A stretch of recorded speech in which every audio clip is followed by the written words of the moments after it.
All right, everybody behave yourself. I got company today. All right, I got guests. These are esteemed people, so no messing around in the comment section, okay? Although I see some of you all already are. Let's see. It's a beautiful day in far north Bayfield. Yes, it is. And Jordan is here. Nice to have you along as well. I'm Pat Kreitlow here on Lake Wissota. It's another beautiful morning up north. And I'm Pat Kreitlow from UpNorthNews.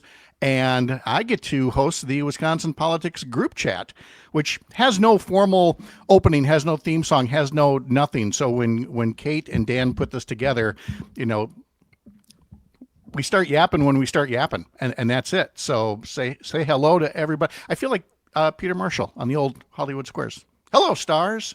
There they are. Good morning, Mr. Kreitlow. How was that? Never heard a reference of Pat's that I've understood, but good morning. You're going to have so much fun someday going down the rabbit hole of Hollywood Squares and all of Paul Lynn's comments from the center square. All right, for folks who haven't caught us previously, let's go around the horn. And ladies first, Kristin, introduce yourself to the folks by way of promoting your show and your wonderful platforms. Well, hello, friends. Dr. Kristin Lyerly of Dr. Kristin Lyerly on all the platforms. And I am not a reporter. I am just a doctor, but I do have opinions. So thanks for having me. You have opinions. That's putting it mildly. So many. I can't wait. Yep. Kate Duffy, who's going to legally change her name at some point to Motherhood for Good, right? Yeah, I don't know. It's a lot of paperwork to be a woman and try to change your name here in America. So I already did it once. I got to stick with where I'm at.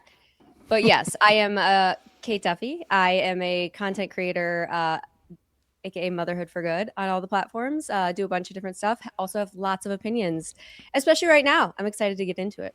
Yes. So that's the branding for Kate. The branding for Dan Shafer is all about the recombobulation area. How are you doing, Dan? I'm doing all right. A little discombobulated. We're less than a week away from the primary. My head is spinning at all times. I'm writing stuff. I'm podcasting stuff. You can find all of my work at the Recombobulation area on Substack and all of the socials and all of the channels. And many people find my work on twitter.com, where I live. Or X. No. Or, I know. It's still going to be Twitter. It just is what it is. It always will be, yes. 6 days to go. Not much is going on, of course. It's been pretty quiet lately. No. In fact, we put off our Tuesday recording to Wednesday because we thought we would have results from a divisive Democratic Senate primary in Michigan to talk about. But, oops. As of the time that we're recording things here, you've got Abdul Al-Sayed with 48.5%, Haley Stevens 1 point behind at 47.5%, and you're going, hey, where's the other 4%?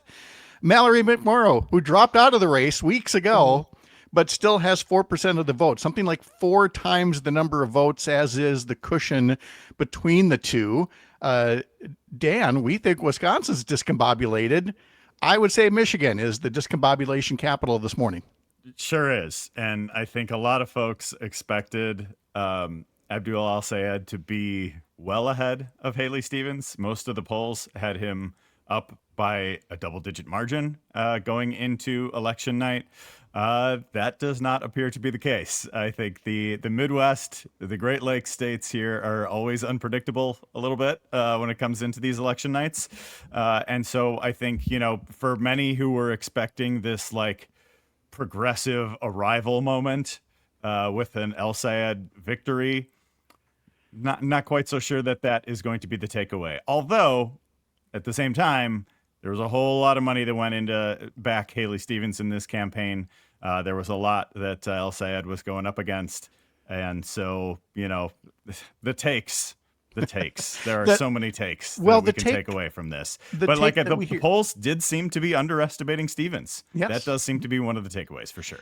Right. And because one of the topics or issues that applies here to Wisconsin, Kate, is that word electability, and whether El-Sayed, if he won the primary, was electable in November.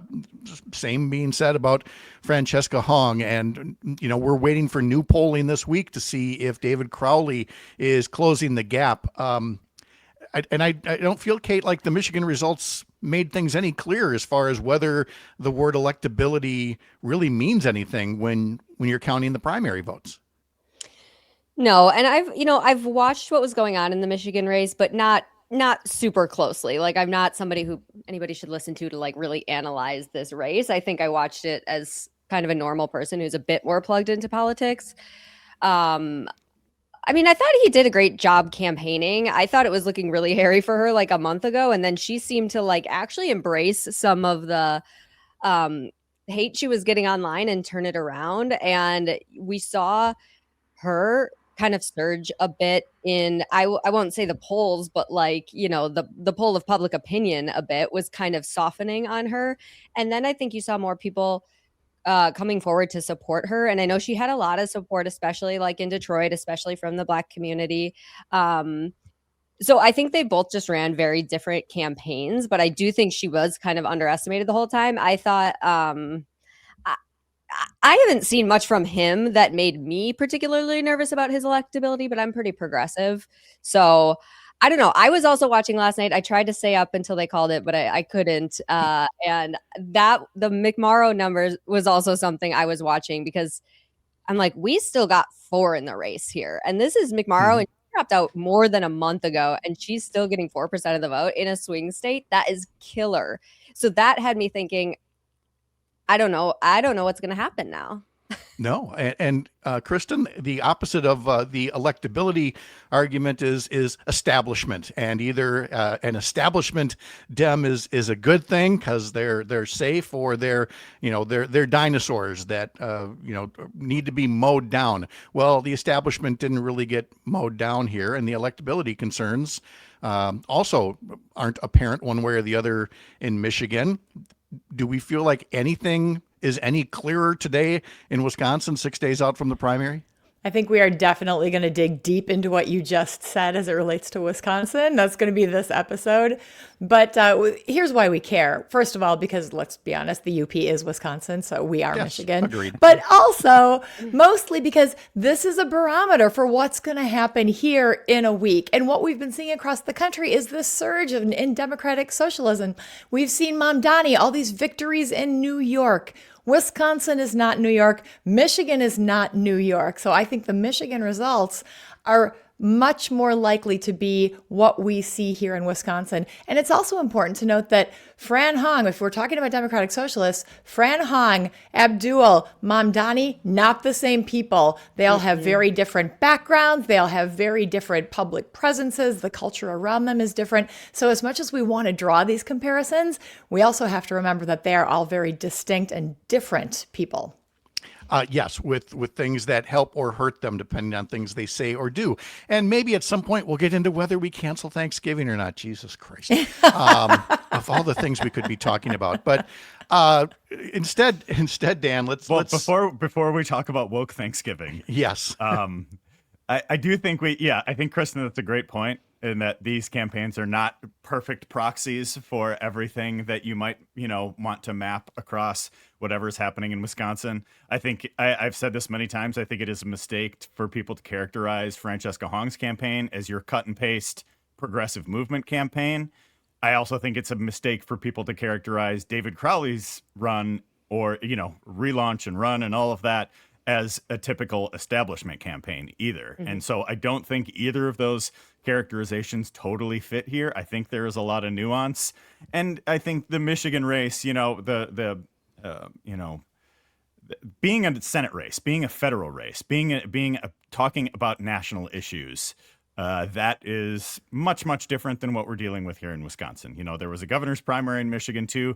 Did we hear much about that? Not really, because No. It was a Senate race is going to be a much more of a national conversation, and those types of issues, what's happening in Gaza, all sorts of different things are going to be a much bigger deal in a Senate race than it would be a governor's race. So we can't perfectly map this, but I do think, some of the results for Stevens, some of the strength that she showed in some of this race, and just to quickly say kind of where we're at with the call for that. NBC News did call El Sayed as the winner, as did Decision Desk HQ and Vote Hub. So, the official call, I haven't seen the official AP call yet. I don't know, Kreitlow, I don't know if you've seen that one just yet either.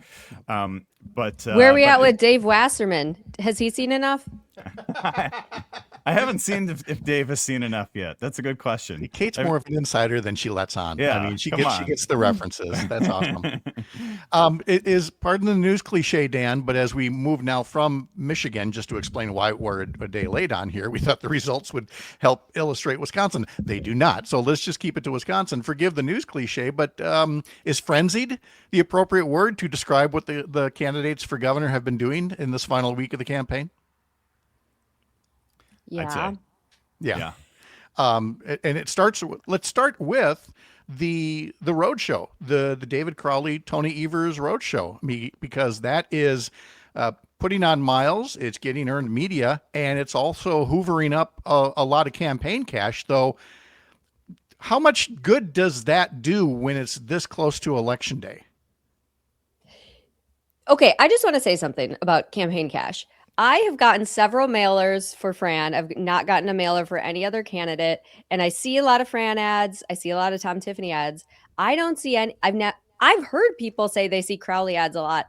I have not seen any. I don't know if it's because I'm in the Milwaukee area and maybe they feel like we know him already. So they're focusing in different media markets. But I just wanted to point that out in terms of campaign cash, because yeah, he has a lot of cash. I guess there's a week left. You can throw it at everything, but I have yet to see anything from anybody else. Kristin, what do you make of the activity up in Northeast Wisconsin? It has been all Kelda all the time. I mean, she has, from the very beginning, focused a lot of her attention up here. But with Barbara Lawton's endorsement, with her WEAC endorsement, she's been just putting a lot of time and energy. And it shows. I'll be really curious to look at what the voting percentages look like and who wins which area, because I think Kelda has really invested up here. Fran's still popular up here. Crowley, not seeing much. He was in Appleton the other day. I didn't even get notice about it. So I don't know. We'll see. You didn't get invited? I didn't get invited. No, and she gets invited to everything, so it just didn't happen. It was the same night, though, that we had, and this is something else we should talk about, a forum for the 8th Congressional District, because we have a primary for the first time in 2 decades. And guess how many TV cameras showed up? How many? 0. We got 0 TV cameras. We got 1 print reporter, Jesse Lynn from the Green Bay Press Gazette. But I mean, that was it. So, I mean, that's a whole other problem within our system that traditional media just isn't there. No. I have been trying to write this lengthy breakdown on down-ballot primaries for several weeks at the Recombobulation area. And every time I opened that particular draft, something goes haywire in the governor's race. So I have gotten to the point where I'm almost afraid to open this draft, because like after all of the chaos of last week, like the debates and the polls, and I was in Eau Claire for that event with Ben Wickler, and so I get back and I was like, all right, Thursday's my day. I'm gonna finish this and sit down. And then I sit down and I start hearing all the Mandela news. And it's just like, I'm afraid of this Google Doc that's been sitting there, but I will be writing something about all of these down-ballot primaries. Oh my goodness. We are wondering if there will be much for, last minute polling, just for curiosity's sake, if not to inform the voters. I can say that the folks at State Navigate, who worked with UpNorthNews for a poll last week, have been repolling that field, and they intend to put something out on Friday morning. Now, again, that's just a handful of days before the election. But Kate, aren't you dying to know by Friday if there's a real Crowley surge, or if Kelda or even Joel Brennan are starting to make some inroads as well? No, at this point, I'm not really buying the polls anymore. I know they tell us some trends, but I've had these inklings that there's certain things of them that are off. I do think the Kelda poll number is off. I don't think she's a front runner by any means, but I've got to think she has more than 2%. And then after last night, he was watching Michigan, seeing him so ahead in every poll, and in reality, he wasn't, really makes me, I'll take a look at the polls for sure. I love to see what's coming out, but I'm not putting much stake in them anymore, personally. Mm-hmm. Kristin, same with you as far as the polling is too late to do us any good at this point? I mean, what do polls even mean right now? Right. You know, they're a barometer of what was happening 20 years ago. I will tell you the prediction markets, Kelsey and Polly here market. she goes again. Lyerly brought up the prediction markets. I have to. Somebody give her a contract. You may as well be getting your bag for all these mentions, you know? But Fran is at the 90th percentile, so she really is surging there. You know, I think it's exciting that the election is on Tuesday. And I'm starting to hear from a lot of people who I thought were engaged, but clearly weren't, because they're asking me about my opinions right now and who I would vote for. This is the time. This is when these conversations are really starting to happen. People are really starting to make their plans or return their ballots. A lot of people have been sitting on their ballots if they've ordered them in advance. So if you want to have these conversations, if there's a candidate out there that you want to push for, this is the time to do it. But let me ask you this, or any of you, when you're getting questions from people, because my mom just texted me yesterday, she's like, do you know who I should vote for yet in the primary? His parents are the best. I'm like, I don't know yet. Like, do you guys have clarity on what you're telling your friends or people in real life? See how empty this ballot is? I still have my absentee ballot. I'm gonna take it to the drop box at some point, but I got to fill it in at some point. So I was very certain a couple days ago, and now I'm not again. And so, here we are. Back on the Wisconsin politics group chat. That's the polling I'd really like to see, is late deciders.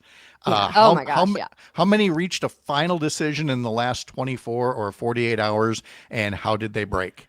This is why we're seeing Kelda run through the tape. This is why we're seeing all these Brennan ads right now, because dollars are what he has. And something very interesting that was brought to my attention by a Fran fan is Fran's all over the place. Social media, she's on CNN, she's on Fox, she's doing all of this very visible stuff.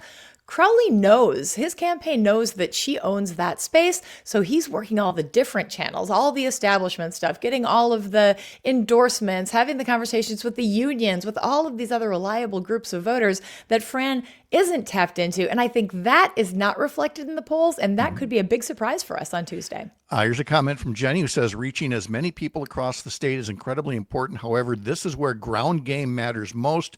Who else can reach voters when candidates can only be in one place at a time? And Dan, that's a very good question about the ground game, and whether, I mean, we clearly know that Francesca Hong has done that. Now we find out, for all the miles that Joel and Kelda and David have put on, if there's going to be enough people sharing the word about them.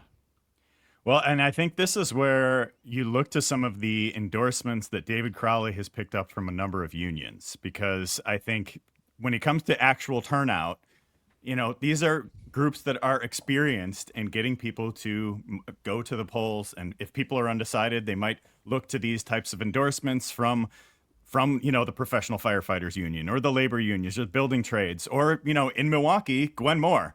I don't know if people in Madison, I guess, don't know her as much. That was weird. That was very weird. But in Milwaukee, she's a pretty big deal. And so I think, you know, I had a sit down interview with David Crowley on Monday. You can see that in full at the Recombobulation area. You know, he's running all over the place. I think of any of the other candidates, he's certainly the one with the most momentum outside of Francesca Hong. He is, you know, now that Evers is back from his trade mission trip to Africa, hitting the campaign trail with a very popular governor in this primary, I think does matter. And I think, you know, it is also, people are looking to, you know, a certain record of accomplishment. Like, what have you done? And I think that was one of Tony Evers's pitches, you know, in a campaign video that the Crowley campaign put out over the weekend, was David gets things done. And I asked him about that too in our interview. And I think, you know, and I think this is part of the way that people talk about Milwaukee across the state. People talk about Milwaukee always in these negative terms, always talking about these certain things. But David Crowley, in the 6 years that he has been county executive, has a pretty lengthy record of accomplishments. So I asked him about his top accomplishments. And some of the issues that he pointed to, I think, are issues that matter across the state. He talked about housing and affordable housing, and he's been the first county executive in Milwaukee's history that has really expanded affordable housing projects to the suburbs. He's talked about, and the second thing he talked about in that interview was addressing the opioid crisis. They've lowered overdose deaths in Milwaukee County by 40% in 4 years. Pretty significant. And then he talked about the governing that he did in Milwaukee County and working with Tony Evers and Robin Vos and legislative leaders to get Act 12 across the finish line, which not just helped Milwaukee County, helped every municipality and county government in the state, and talked about how bringing more money back to Milwaukee County, bringing more money back to local government. So he has this record to run on. He has the governor's endorsement. He has these union endorsements. He's the candidate to watch of the non-Hong candidates to me by far. Dan, do not get upset, but I'm going to turn it to Kate this way and go, people here go blah, blah, blah, blah. The sentiment, at the risk of oversimplifying, we pay attention to all of those things, but there's so many people who rightly or wrongly believe nothing is getting done. And so Francesca Hong does not have the world's largest resume, Kate, but those things that David Crowley did just aren't cutting it seems, to a lot of average voters.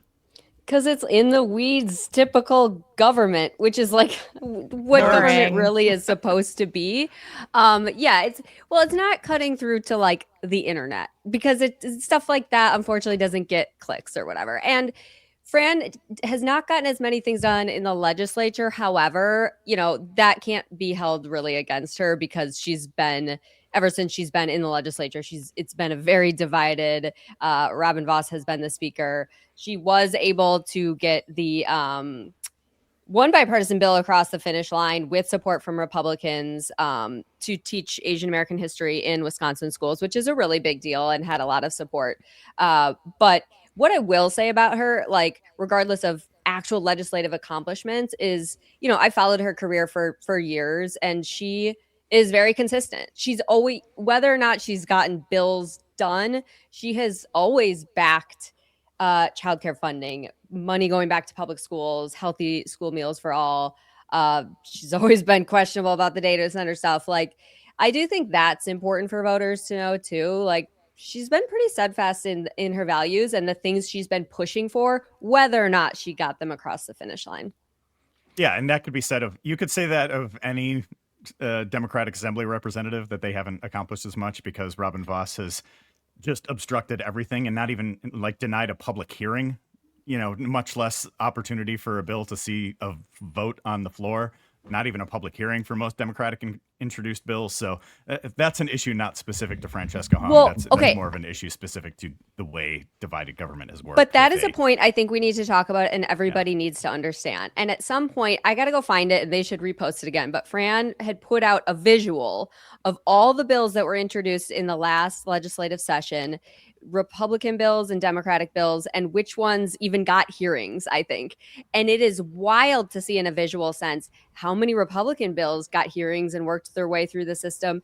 And like the Democratic bills they're dead on arrival almost always. And I think that is a really important thing for people to remember. And that is why we all have to remember we are trying to get a trifecta as well. If you want to get more hearings, to get these bills that are popular with the public actually in front of some of these legislators and get a chance at getting them passed, we don't only need the governor, we need the Senate and the Assembly. And so it's really important to remember that all this stuff has to work together if you want better democracy. And by the way, wait a minute. Bills, housing, opioid crisis. But what about abolishing the police? What about Thanksgiving? I mean, let's do something that gets somebody's attention. And that's one of the interesting things I think about Fran, is that she may not have a big record because she hasn't had the opportunity to do that because of the environment, but she has been consistent about the things that she believes in. And she is, if nothing else, authentic. The American people are looking for authenticity. And it's very interesting to see how, when you look back at her record, she said some things that have been polarizing, but she talks about her evolution and how she has come to understand her role, what she can do as a governor, and where she fits in this day and time versus when she put a tweet out in 2020. I would like to see a little more evolution, personally. I'm okay with the stuff said 5 years ago that was really important, but I would like to see a little more picking our battles here. She's got some bonkers tweets. Like, I mean, we can't dance around that, right? Like, there's been circulating like crazy over the past few days. I think some of the national TV interviews have brought this renewed attention to the things that she had said, between 2019 and 2022 or whatever it might be, and the Thanksgiving one seems to really be the one that has broken through more than any of the others. And why is that? Apple pie. It's the thing that hits people's homes. No, it's what Republicans do. They love to throw the flag in your face. And God, you've gone after Thanksgiving. We'll make sure you forget about affordability, unemployment, we would do the same wages, thing. childcare. Oh. We would do the same thing because everybody cares about Thanksgiving. Not everybody cares about police funding or Act 12 or 17 or 14, which I'm begging politicians to stop talking about accomplishments with the number of act. It's like, no, just tell them what it was or what it did. We need to talk about the benefits. Okay. But yeah, I think Thanksgiving, that's tricky. That hits because everybody's like, what do you mean she's trying to cancel Thanksgiving? That will get the ears to perk up of the people who I can't even get to pay attention to politics. J.R. Ross actually called her an opposition researcher's dream. And he went on to say that if he had to put his money on somebody right now, it would be Tom Tiffany. Well, of course, because it fits into what they do. And that was the point I'm making is it's all diversion and it's not just Fran. If it were David Crowley, we would be getting the Trump code for, not very intelligent, which we hear about anybody whose skin isn't white. And if it's Kelda, it's going to be all abortion all the time. And so I would really like people to be a little less naive about, well, this particular candidate is going to make our job tougher. It's going to be tough no matter what, because they'll grab any wedge they can and just jam it in there to try to get people to stop thinking about the current issues that Fran wants to talk about, and Kelda and Joel and David. But Pat, we know they're going to do that. We know they're going to ask about all these controversial things. I can even respect the fact that she didn't scrub the Twitter because she can defend everything she's ever said. However, people are like, well, why are they talking about all this stuff? They should be talking about policy. Then the candidate, when they are asked about it, needs to know how to pivot and needs to know how to bring it back to policy and needs to consider the fact that nobody in the state can afford shit and everybody's having a really hard time. And that needs to be the priority over your own personal values. And I love Fran, but I'm like, I want to grab her shoulders and be like, what are we doing? What are you doing? That's all I got to say. That's what I did like her pivot from, abolish the police. She's got a line ready for that. The person abolishing police is Robin Vos, and he is. Those state budgets were essentially abolishing police. So she had an answer for that one. On a national outlet, though, people don't know who Robin Vos is. No, you're right. Yeah, I was talking just as from a state standpoint. The shared revenue, But yeah, her initial Thanksgiving answer, not great. If she becomes the nominee, the entire month of October, we are going to be seeing that clip on a loop over and over again, nonstop. Yep. And that's all people pay attention to is that little nugget. They don't dig beneath the surface. It's bumper sticker politics all the time. And that answer just means that she's going to have to keep answering this question. Like the fact that she gave a poor answer in that CNN interview, which I'm not sure what the logic is to be doing a CNN interview this close to the campaign. Like I remarked after the debate that I thought she had, she got on base, right? She didn't have to swing for the fences. She didn't have to do anything crazy. She had to have a disciplined performance. And, you could argue that maybe she didn't have the best of the five in the debate. Fine. But she did what she needed to do. She got on base. She kept things moving along. She kept things focused on her message. She kept things focused on the issues. She did what she set out to do in that debate. And it seems like the days following that debate, instead of trying to just get on base, keep moving, she's swinging for the fences with the rally with Ilhan Omar and Hassan Piker in Milwaukee County over the weekend. Some of these national TV interviews. I think it is a huge risk to be doing that this close to the primary because, again, she has this commanding lead in the polls.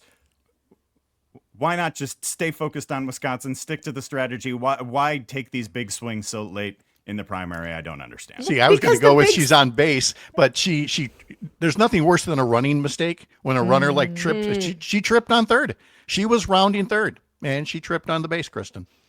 This is how she got there in the first place, right? It's all the big swings. Sure. Remember, she's the wild card person. So she has nothing to lose. And I think that's still what is, if I had to guess, that is still what is in her mind. I have nothing to lose. Let's keep going. It's working for us so far. Is it? I don't know. We'll find out. Yeah, I'm okay with her taking big risks and going on these things. She's clearly running a campaign where like she's not, caution is not driving her decisions, which I like. I think that's really important. But it's like if you're gonna do those things, then do them with your full chest and go in confident and know exactly what you're gonna say and kill it every time. You know, I don't love the like doing all the risky things and then kind of being a bit more timid in the interview and acting. There's some interviews where it's like she looks like she doesn't really want to be there at all, and it's like, well, why? You know. And I understand being skeptical of journalists, but those interactions, you're talking to the voters, you know? So I don't know. I'm like, maybe I'm way too close to all this stuff. I don't know how normal people are going to receive all of these things, but we're all talking about her. Everybody's talking about her, which again is the point in this current media economy we're in. Mm-hmm. And she does have some really good responses. Like when she is labeled a radical and she turns it around to say, you know what I think is radical? A $7.25 minimum wage. People can't make ends meet. And how do you expect them to live their lives? That's what's radical. So there are some really good points that very much resonate with regular people who have been struggling and see her as the hope. Yeah. Now there's Jenny saying Dems, and this is post-primary, I'm getting ahead of myself, just massage the message and stand in your truths. And we need to know if all the Dems who have been supporting the person who doesn't win the primary are going to be engaged or if they're going to go away. A couple of other ones to pass along. Andrew says, isn't the fact that Dems like Fran can't get a hearing more of an endorsement of David's argument that he's able to get stuff done? No. It because people are so used to this. Essentially, Republicans have become, villains at this point, and we need to remind them when we talk about how few Democratic bills got a hearing. It has not. People go, "Oh, it's always been like that." No, as a former state senator, it is not. There were so many more bills that were given the courtesy of a public hearing, and Republicans just won't do that. From our friend Todd Alba. I'm for Pat Paulson. There you go. Todd, there's a reference yourself. For Pat. Yep. He says, I'm pro-Thanksgiving and Culver's custard. Oh, and actually voting for Kelda because competence and being prepared and ability to defeat a person who voted to overturn elections. Can we talk about Kelda's poll? Yes. Guys. Mm-hmm. Tell us about Kelda's poll, because that's something that she is flashing all over the place right now. I think we know what we need to know by the response of these two up here. I'm deferring to Dan because he's done a little bit more digging into it than I have. So Dan, why don't you share the background about, and it comes back to, again, electability. Okay. So there has been not a whole lot of legitimate polling over the course of this race. Marquette polled very early. And then we had the two polls last week from Marquette and State Navigate. There was another one called like Wedgwood polls that was in there. And they also, I was just like, what is, they're not including all of the candidates. What is this? And then I just tweeted back at them. They're just like, I said, this does not seem like a legitimate poll. And they responded to me which essentially confirming that they did not seem like a legitimate poll. Okay. So with this one, with the State Navigate project, which no one has ever heard of, or not State Navigate project, excuse me. State Navigate is legitimate. Right. That's ours. I have used Chas Nuttycomb's data for all of my crazy legislature previews for several years. Don't want to muddy the waters there. Excuse me. So what is it called? The Swing Voter Project? That's what something it is, like that. Right? Well, the Swing Voter Project as to differentiate from a group that used that phrase first. And that gets into the first part of confusion, Dan, as you and I were starting to look into this. Yeah, so I sent him, I sent the content. There was no about page, no information, no identifying information that would say what exactly this might be, the Swing Voter Project. I'm going to pull up the email that I was going back and forth with these folks on. So I asked, like, what is this? Who's funding it? What's the track record of success? Whatever. And so they got back to me eventually. My stupid search isn't working. Somebody needs to build a website on to help the public understand the validity of polls and who's behind them and how long they've been doing this and stuff, because it's really tricky for a normal person to figure out how much stake they're supposed to put in some of these polls. Yes. It's also confusing. No wonder people just wait until the end and then call us. Yeah. And ask us who to vote for. Because I know. How do you weed through all this information? Right. So anyway, okay. So they get back to me. They say that this is the Swing Voter Project is a pilot research effort led by the director of research, Michael Sadowski. So I look up Michael Sadowski. Well, he's the guy who ran the super PAC for Sam Bankman-Fried, the crypto grifter guy who is now in prison. Oh, okay. Red flag, along with not any information about this. Now, this focus group may have been legitimate. It may have found that Kelda Roys did the best in the debate, may have found that it was that she resonated with swing voters more than the other four candidates on stage. That may very well be possible. It doesn't strike me as legitimate data. This doesn't strike me as a place with a legitimate track record. It's the same as the Wedgwood polls to me. It's interesting. It's not nearly as interesting as the Marquette poll or the State Navigate poll or things that have an actual track record. So apologies to the folks sharing this around with all of these fancy graphics. I'm not taking it seriously. But speaking of this shady stuff, unless Pat, you have more to say about the Kelda poll. No. Go ahead. Can we talk about the money in this race? Because I was down a rabbit hole yesterday. We know that Tom Tiffany has raised more money than anybody in the race. Also, most of that money is from three billionaires, our three hometown villains, Ron Johnson's sugar daddies, yada, yada, yada, tale as old as time. But however, there's also a lot of Republican spending in the Democratic primary. We already knew that the Republican Governors Association was making a huge ad buy. I think they've spent, at this point, over $3 million with their Fran ads. They clearly want Fran to win. But I don't know if you guys saw J.R. Ross's article yesterday about another group, Middle Class Priorities, which I did receive a mailer for Fran from them. I did too. Is spending a ton of money. And the difference is the RGA stuff is anti-Hong, but it's clearly she's too liberal. It's very soft anti-Hong. The stuff I've gotten from Middle Class Priorities is it looks like it's from a very Democratic PAC, but there's some information or evidence to suggest this is also a Republican group. But I mean, I dug around and I'm pretty good at investigating, and it's shell company after shell company, and we don't know who that is. This is the definition of dark money. Right. We have no idea who's spending this money, and it's kind of crazy. Yeah, I had the WisPolitics headline up while I was getting ready for the podcast here. The headline, sole donor to group backing Hong has been accused of being GOP front group. So it said Middle Class Priorities spent nearly $1 million. Democratic officials in Nebraska in June accused the Progressive Prosperity Caucus of being a GOP front group that meddled in primaries as part of an effort to elevate what were viewed as less electable candidates in the November election. And it's not just that race. We've got in the 61st Assembly District in the Milwaukee suburbs, where Bob Donovan is facing the winner of a primary there. And one of the primary candidates, Ben Brist, is now accusing a Republican group of meddling to try to raise the profile of one of his Democratic opponents, thinking that it'll be easier for Bob Donovan to beat him.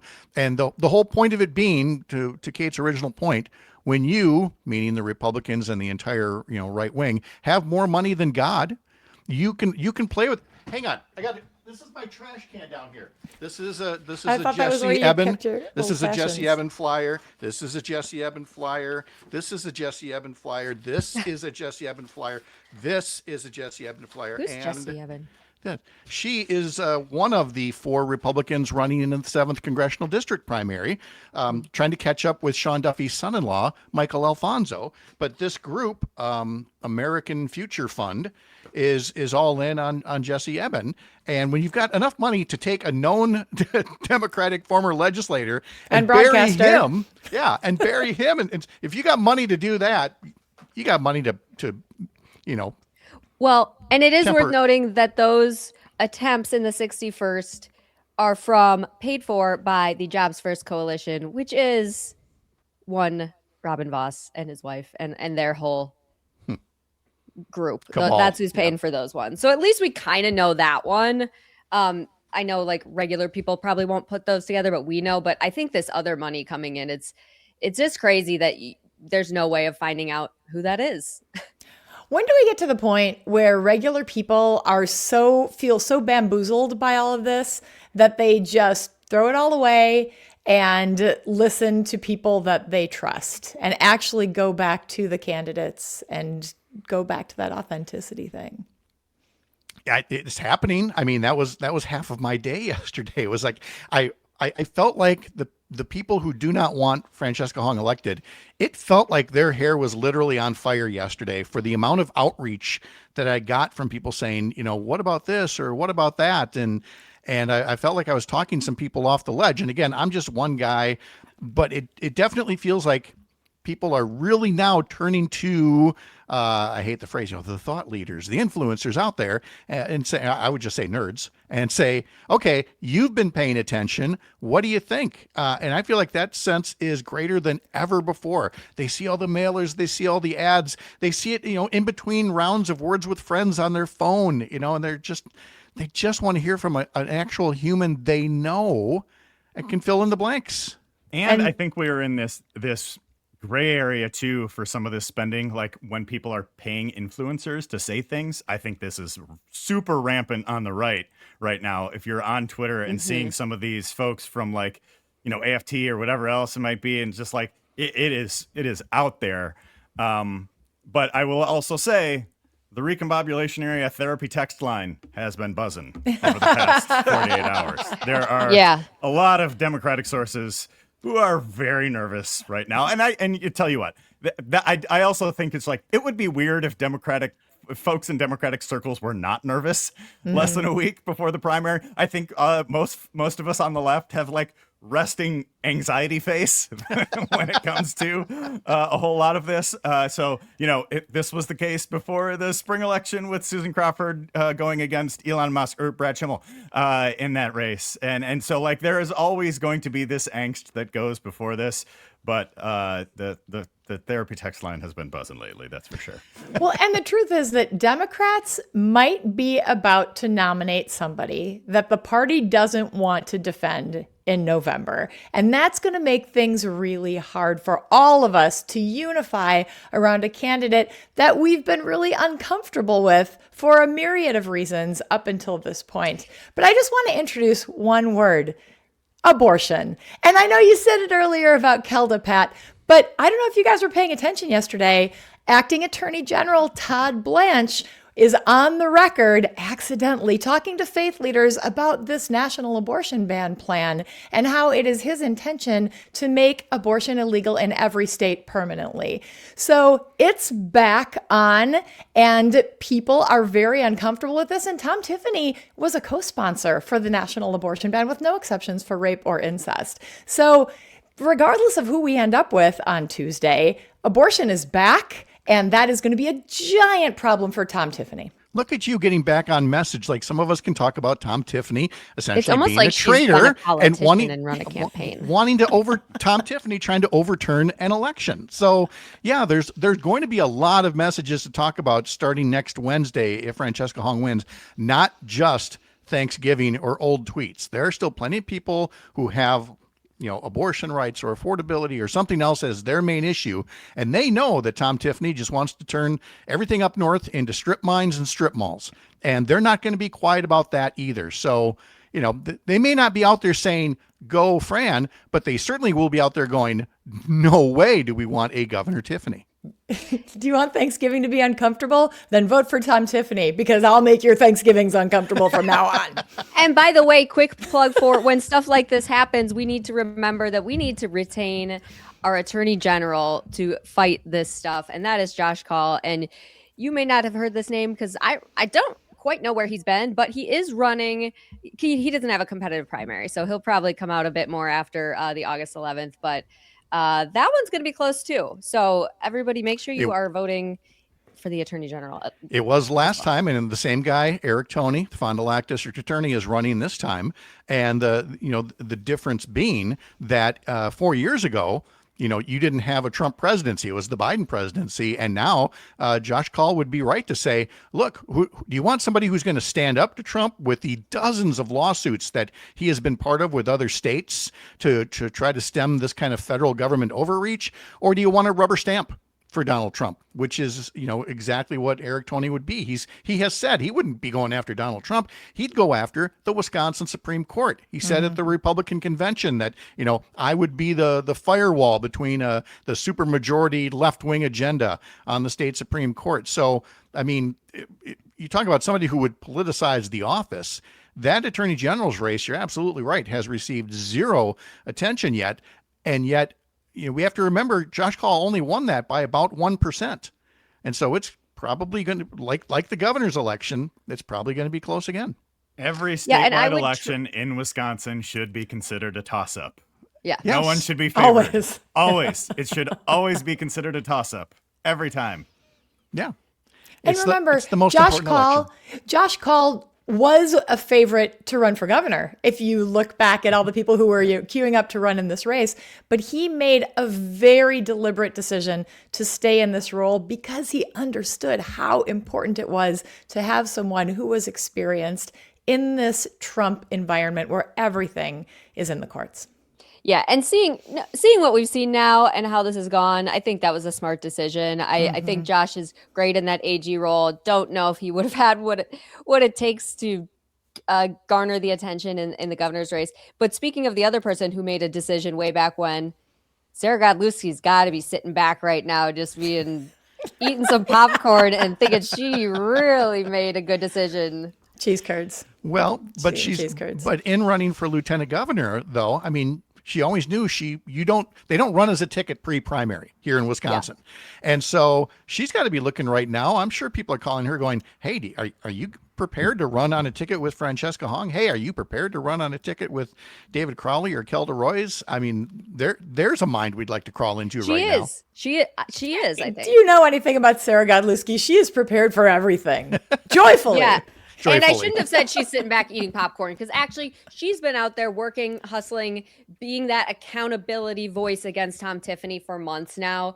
Mm-hmm. She is ready to go. And I believe that she will be right next to whoever gets the nomination, ready to fight for them, with them, show up with them. And I'm excited to see her sort of enter the spotlight as they start to go out campaigning together, hopefully. That's kind of the attitude I feel like I've brought into this is just like Sarah. It's like, look, whoever we're going to get, game on. Let's go. I don't have time to be doing Tom Tiffany's job for him the way that so many people on the Democratic side want to do right now, the way that they're bashing this candidate or bashing that candidate. It is so not helpful right now. And it's why we have that, what did you call it? Resting anxiety face? Yes. Chris Hambuck Boyle jumped on that one right away. She also asked, are we going to discuss the 3rd Congressional District primary? Probably not, but in the 3rd Congressional District, you have a very competitive primary between Rebecca Cook and Emily Berge to see who runs against Derek Van Orden. There's also an article I just put up on UpNorthNews in the state treasurer's race. The state treasurer, can anybody name him? Anybody? Yeah. No, yeah. It's a Republican by the name of John Leiber. John Leiber. Yeah. And there are 2 Democrats in the primary, Yiling Zhang and Dylan Helmenstein. I knew neither of those names until 48 hours ago. But, both of them want to run for state treasurer and have invoked Sarah Godlewski in the way that you keep that office and you strengthen it. And of course, there are primaries in several legislative races around the state as well. So this is just, again, our public service. The word of the day, kids, is down-ballot. And that you don't you dare vote just up here. You got to go down here and see who's running locally, because when you've got control of Congress at stake, when you've got control of the Assembly at stake, you've got control of the state Senate at stake, you cannot miss these down ballot races. And if you don't know, go to UpNorthNews, go to the Recombobulation area, ask your friends, ask Kate's parents, and don't ask them. Because then they'll ask Kate. Parents are asking Kate, and then Kate will look it up and help you out there. Although my dad was telling me what some of his trends were saying, so I do have some of that boomer insight from them. But yeah. Well, we need to bring them into the group chat podcast, I think, at some point. Kate's oh my God. Corner. That would be great. But I did a review of the down-ballot primaries. There are going to be 5 state Senate races and 17 state assembly races that will have primaries on August 11th. There is a kind of a geographic cluster for a number of these state assembly primaries as well. If you're in the Milwaukee area, be sure to be prepared. There are a lot of primaries that are happening. Some of these will kind of determine who the next legislator is, because these are like very blue districts in certain parts of Milwaukee or whatever it might be. I live, blocks away from the district currently represented by Robin Vining. She's running for state Senate. So there's a competitive state assembly race there that's happening. There's a number throughout the city, kind of a bunch. In Kate, I think you mentioned the District 61 as well for swing district for who's going to be taking on incumbent Republican Bob Donovan. So really take a who look does at not live races. In the district. Bob Donovan, the incumbent, does not even live in the 61st district. So there are 3 people on the ballot on the Democratic side trying to knock him out. This is my district. I'm trying to find him. I'm trying to make a final decision on that one too. It's just it's crazy. And then I think the Oak Creek area has a primary as well. Oak Creek has a primary as well. Yep. And guess what? Somewhere in the Milwaukee area is one as well, where Assemblyman Ryan Clancy is facing a Democratic opponent who's watching and says hi, and is doing your homework to get your name out there. And the big one I'm watching, of course, for the state Senate is in the 17th, down in the southwest corner of the state, where it is a fascinating case of a well-known former child care operator, Corrine Hendrickson, is running against the state Senate Democratic Committee's favored candidate, State Representative Jenna Jacobson. So, of course, there's a primary for her assembly seat. And businesswoman Lisa White is in that primary as well to see who runs against Howard Markline. If you can't quite get behind, Tom facing up against Tom Tiffany, can I throw Howard Markline in to kind of sweeten the pot and tell you why it is so important to be invested from the day after the primary until the election? Let's roast Howard Markline. Let's let her rip, Pat. Oh, basically, anytime you've heard any coverage of the state budget or the Joint Finance Committee and all of the things that aren't getting done, like childcare affordability, property taxes going up because of schools. Everybody wants to, we say Robin Vos all the time, you got to put Howard Markline right there next to it as a co-chair of the Joint Finance Committee. Yeah, he's blocked so much stuff. He does not prioritize funding for so many things that have a ton of popularity across the state. And he's got to go, and he's going to go. And not just quick shout out for Corrine from me, but all great candidates. Any one of them can beat him. But so, make sure you're voting if you're in that district. And be prepared. Go check out, go to that What's on My Ballot at the My Vote Wisconsin website. See if there's a primary in your district. Do your research. Get involved. That's right. Prepared. Yeah, now especially because so many people are going to be voting on election day this time. You're going to be in the actual little thing, filling it out. Make sure you're ready, because we're not going to. Now is the time to make your plan. And remember, the polling places are not open on Monday. So if you're planning to early vote, you can't do it on Monday. No. So it's today or tomorrow, and then you have to wait until Tuesday, and Tuesday could be pretty busy. Yeah. Another candidate there's Dylan running for state treasurer. Hey, who's Dylan. Watching this. I mean, look at that. Always be campaigning. Dylan Helmenstein. I love it. Dylan is so fun and nice and has great videos online. So please follow Dylan. Could we have 2 treasurers, because they're both incredible? I had never followed. Again, I didn't really know them. I'm looking at all the videos that they've put up. Their social media presence is incredible. And it's so hard to keep up with. I know there's not 99 assembly candidate videos out there, but I mean, there's so much good content out there from people that should see who their candidates are and what the in many cases, the incumbent Republican hasn't done. So get out there and keep that scrolling. I am so impressed from somebody who came into politics about 5 years ago and was like, why aren't any Democrats on social making videos doing this? I am so proud of everybody. Everybody's working their ass off, getting out there, making videos. And it's so great to see people showing us themselves and also talking about the office they're trying to get and just being creative in the ways they're trying to reach people. Being authentic. We're going back to authenticity. Just be you. Know who you you are and what your values are, just say it with your full chest. There you go. Any final thoughts on the governor's race? Otherwise, I'm going to make you do the a quick version of today's Unless you lesson. are running for governor in a statewide, then you do need to lock it up slightly. Refine that. Yeah. Good point. All right. Quick version of today's history lesson, just because there's a couple of people I want to associate it with. Happy birthday to Marcia Brady. Maureen McCormick is 70 years old today. Marcia Brady is 70 today. My nose. And on the National Day calendar, this is National Blogger Day. And I think only my generation uses the word blogger still. So the rest of you in here, you influencers, you Substackers, whatever it is you are. People still call me a blogger all the time. Yeah, you know what? Bring it back. Bring blogging back. I'm owning it. Yeah. Okay. That could be your next I'm a thing. child of the early 2000s and the blog era. All right. So yeah, why not? Well, good. Well, then let's remind people one more time. Find Dan Shafer at therecombobulationarea.com or on Facebook or on X. Kate, of course, you find it Motherhood for Good. Instagram still kind of the preferred platform there, Kate? Yep. Instagram, Substack. I've been kind of razzing some people on X. I don't usually do that, but wherever. You'll find me on the internet. I'm around. If you're feeling it. And of course, Dr. Kristin Lyerly is the handle on all of the platforms, even some that haven't been invented yet. She's already snapped those up.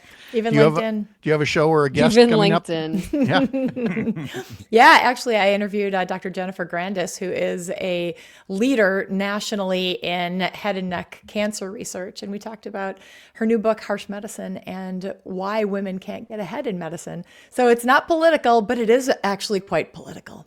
Okay. And then, of course, you can find me over at UpNorthNewsWI.com, where I have a weekly Thursday evening Wisconsin politics newsletter. It includes a question of the week. And sure, I'll hit you with this one, because in that televised debate, the moderators asked, well, what is rich? Because you're all talking about tax the rich. And all of the candidates coalesced around an annual income of $1 million. I give people choices. Maybe you should think it should kick in at 500,000 or maybe 2 million or not at all. Kate, what did you think of their answers, and would you do it differently? You good with $1 million? I'm good with it, but I would like them. They all seemed like a little hesitant. So that was my only feedback. I'm like, okay, let's lock in that number and just back it up. Own it. Yeah, exactly. How about you, Kristin? I did not love that question because I thought that it put them all on the record. Somebody think of the wealthy. Somebody think of the poor millionaires out there. Somebody think of the commercials that will come out of this once we get to the general. That is the question I would have struck to ask a question about healthcare. Ta-da. Oh, yeah, exactly. Then, of course, the other tactic, raise your hand if you don't want to see any more raise your hand questions in one of these debates. Okay. Oh, look at that. We're split 2 and 2. But actually, they do make for good internet fodder. So they do. Yeah. I did that when I did makes what I do easier. When I moderated the forum for the 8th CD, we did that. And it was interesting because they had some different answers. So I think it really helped David Crowley when they asked about the surplus spending plan. And he was the only one that said he would have signed it. And that gave him a chance to differentiate himself. So and sometimes signed it if it had passed. Yes. That was also the question, too, that I think people missed some of the nuance in that. The question was, if it had passed, would you have signed it? And I think that's an easy yes, right? Like if it's passing the legislature, yeah, I don't know. Yeah, good point. But that's one of the highlights of Crowley, right? Is that he is not about David Crowley and what David Crowley stands for. He is about getting things done and working across the aisle. And that is, I think, why the establishment leans towards him so much. Yeah, and I think if anybody out there is still trying to figure out who they're voting for and they do really like Mamdani, I think it's important to remember that, there's no one-to-one because he's an exceptionally talented politician that everybody really should be chasing and watching all of his videos. I think Fran's policies more mirror Mamdani's, but Crowley's personality does. So I think that's just something to keep in mind for people who are trying to figure it out. Over and over in that interview, he talked about the thing he kept coming back to was bringing people together to get things done. That was just the answer over and over on issue after issue is about bringing people together to get things done. And I believe if you look at the Marquette poll and about like what people want out of their governor, that was one of the things that people wanted in that poll. And he's got the record to prove it. Somebody who can work with anyone. Well, he's had to, Milwaukee County, people think of Milwaukee County as this super blue area. Like it includes like Bayview, which will have, a Ryan Clancy sign and a Francesca Hong sign in every yard. And it will also have like the city of Hales Corners or Franklin and stuff like that. Yeah. Cities that are pretty red. So he's had to balance a lot more of that than, somebody in a very blue assembly district, for example. Mm-hmm. There you go. So everybody going to get some rest this weekend before Tuesday night? No. Why? No. We'll sleep in 91 days after the general election. All right. Thank you, everybody. Thank you. It was good to see you all here. Thanks for tuning in. I'm Pat Kreitlow. You can find me here weekdays at 9 a.m. and I'll do it again tomorrow here for another beautiful morning up north. Play the music, Pat. There we go. Happy Wisco.